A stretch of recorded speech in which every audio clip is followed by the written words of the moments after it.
તો કેમ છો મારા વાલા ગુજરાતી મિત્રો, સ્વાગત છે તમારું મારા એક નવા વિડીયોમાં। તો મિત્રો આજે આપણે જવાના છીએ દ્વારકા અને મિત્રો આપણે રાજકોટ આવી ગયા છે ને આપણી ગાડી આ છે અને મિત્રો આ પણ આપણે મિત્રો સાથે છીએ। તો મિત્રો તમે આ વિડીયોમાં બન્યા રહેજો, આપણે તમને દ્વારકાધીશના દર્શન કરાવીશું।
तो मित्रों फाइनली આપણે દ્વારકા આવી ગયા છે અને મિત્રો જો આ એન્ટ્રી ગેટ છે।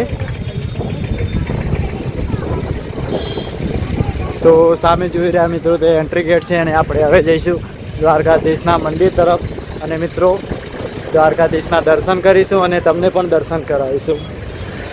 તો મિત્રો તમે જો ગાડીઓની કેટલી બધી લાઈન છે।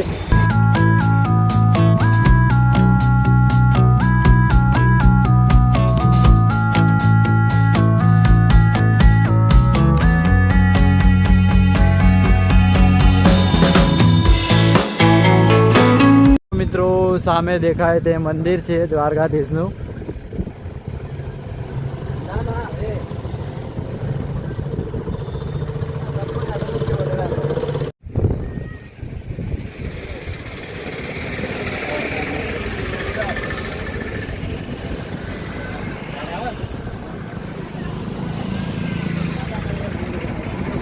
तो મિત્રો ફાઇનલી આપણે દ્વારકા પહોંચી ગયા। જો મિત્રો પાછળ દેખાય તે મંદિર છે ને આ છે દરિયો।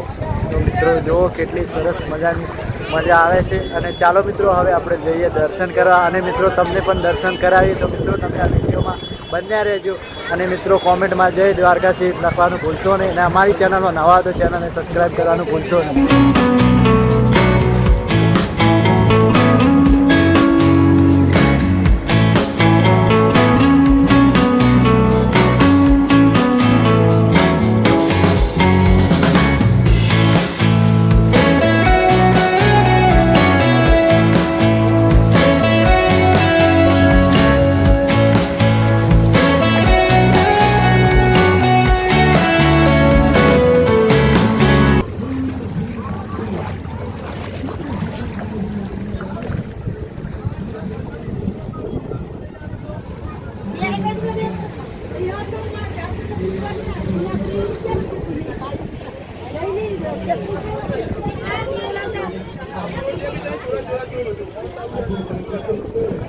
અને મિત્રો અહીંયા જો ઊંટ પર બેસીને સવારી કરવાની પણ મજા આવે અને અહીંયા મિત્રો દરિયામાં પણ સવારી કરાવે છે ઊંટ પર બેસાડીને।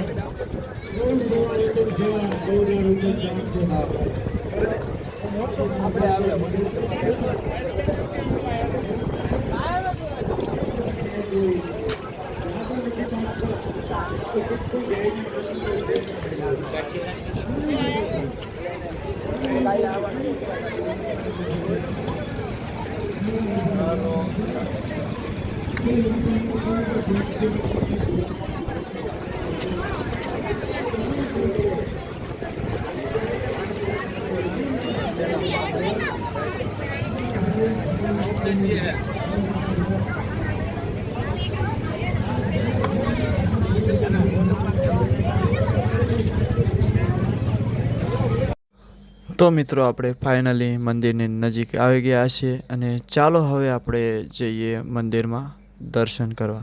તો મિત્રો તમે વિડીયોમાં બન્યા રહેજો અને આપણે હવે જઈશું મંદિરની અંદર. અને સોરી મિત્રો, અંદર મિત્રો મોબાઈલનો અલાઉડ હતો નહીં, એટલે કે આપણે તમને દર્શન કરાવી નહીં શક્યા. પણ મિત્રો દ્વારકા આવો ને તમે મિત્રો મંદિરના અંદર દર્શન ના થાય અને તમારે દર્શન કરવા હોય તો મિત્રો તમને એમની ધજાના દર્શન કરી લેશો તો પણ મિત્રો દ્વારકાધીશ કહે છે કે તમે ધજાના દર્શન કરશો તો પણ દર્શન થઈ ગયા સમજી લેવાનું. તો જો મિત્રો પાછળ દરિયો કેટલો સરસ મજાનો ચાલો કે લઈ રહ્યો છે અને પાછળ જો મંદિર છે અને જે દ્વારકા નગરી કહેવાય જે ડૂબી ગઈ એ મિત્રો અહીંયા અંદર ડૂબી ગયેલી છે. તો મિત્રો વિડીયો અને આ છે મિત્રો આ સુદર્શન બીચ, જ્યાં મિત્રો આપણે દ્વારકાથી બેટ દ્વારકા જવા માટે આ પુલ બનાવવામાં આવ્યો છે. અને જો મિત્રો કેટલો સરસ મજાનો આ પુલ બનાવ્યો છે અને દરિયાની વચ્ચોવચ્ચ બનાવ્યો છે. અને આ પુલ 2 પિલર ઉપર બનાવેલો છે અને જો મિત્રો સરસ મજાનો એવો પુલ પણ બનાવેલો છે. હા.